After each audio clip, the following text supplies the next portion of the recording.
嗨，大家好，欢迎来到今天的中文课，我是你们的汉语老师吴兰。在今天的课程里，我们一起学习金字旁的字、贝字旁的字和女字旁的字。好，สบายดีทุกคนเนาะขอต้อนรับเข้าสู่ช่องอูลาสตูดิโอเนาะวันนี้พวกเราจะมาเรียนรู้ความหมายและอักษรจำนวนหนึ่งของจินจื่อผังเป่ยจื่อผังและหนูจื่อผังเนาะทำให้เรามารู้จักจินจื่อผังเนาะจินจื่อผังมันจะมี2คำด้วยกันเนาะนั่นก็คือจินจื่อผังที่เว้าถึงธาตุโลหะและจินจื่อผังที่เว้าถึงผ้าแผ่เนาะแผ่นแผ่ต่างๆเรามาเรียนรู้คำว่าจินจื่อผังตัวที่1เนาะจินจื่อผังที่เว้าถึงธาตุโลหะหรือว่าธาตุเคมีเนาะตัวที่1เนาะคำว่าเฉียนทุกคนจะสังเกตเห็นว่าเฉียนมันมีจินจื่อผังตัวนี้อยู่นำเนาะเฉียนมันคือเงินเนาะเงินมันเป็นโลหะจะหนึ่งมันเตเพราะฉะนั้นมันมีจินจื่อผังเนาะตัวที่2เนาะหยินก็คือเป็นทองเป็นคำเนาะเขาเรียกว่าหยินตัวที่3เนาะติ้งจื่อก็คือเหล็กตะปูเนาะตัวต่อไปเนาะถงก็คือทองแดงเนาะทองแดงตัวต่อไปนั่นก็คือหลิงก็คือกระดิ่งหรือว่าระฆังเนาะตัวต่อไปนั้นมันคือชินก็คือสังกะสีเนาะที่เฮามุงหลังคาเรือนเนาะอันจำพวกนี้เป็นต้นต่อไปเนาะจินตัวที่2นี่เด้จินตัวที่2นั่นก็คือจินที่แปลว่าแผ่นแผ่หรือว่าผ้าแผ่เนาะซึ่ง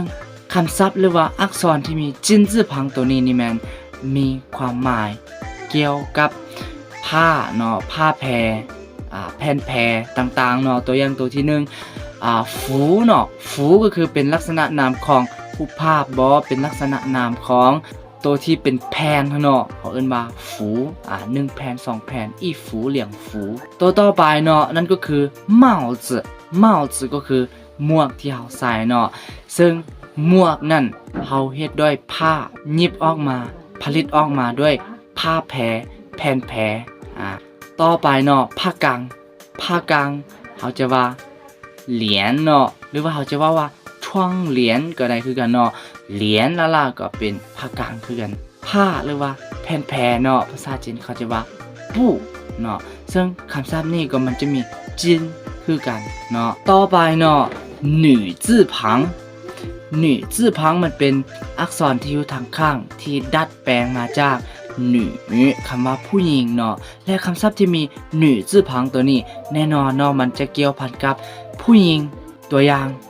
มาม่าแม่奶奶อีญา姐姐เอื้อย妹妹น้องสาวท่าในที่นี่นี่มันเป็นท่าเราผู้หญิงเนาะซึ่งมันจะมีหนูจื่อผังบวกให้กับเหย่เนาะอ่านว่าท่าต่อไปเนาะกูกูก็คือป้าเนาะอีป้าหรือว่าอีอาเนาะอันจำพวกนี้เป็นต้นเนาะต่อไปเนาะเราจะไปเบิ่งเป่ยจื่อผังนำกันเนาะคำว่าเป่ยจื่อผังนี่แม่นมันแม่นเป่ยคำเดียวกันเนาะแต่ว่าเวลาไปประกอบให้กับคำอื่นนี่แม่นเราจะเขียนบางๆน้อยๆกว่าเนาะเพื่อให้มันกลมกลืนกับคำศัพท์อื่นเนาะซึ่งคำศัพท์ที่มีเป่ยจื่อผังตัวนี้นี่แม่นมันเว้าถึงจำพวกทรัพย์สินเงินทองตัวอย่างง่ายๆเนาะตัวที่1คำว่าก้วยเนาะก้วยแปลว่าแพงเนาะราคาแพงแล้วแพงมันอย่างแพงเงินทองเนาะมันคือเงินทองราคาแพงตัวต่อไปเนาะนั่นก็คือ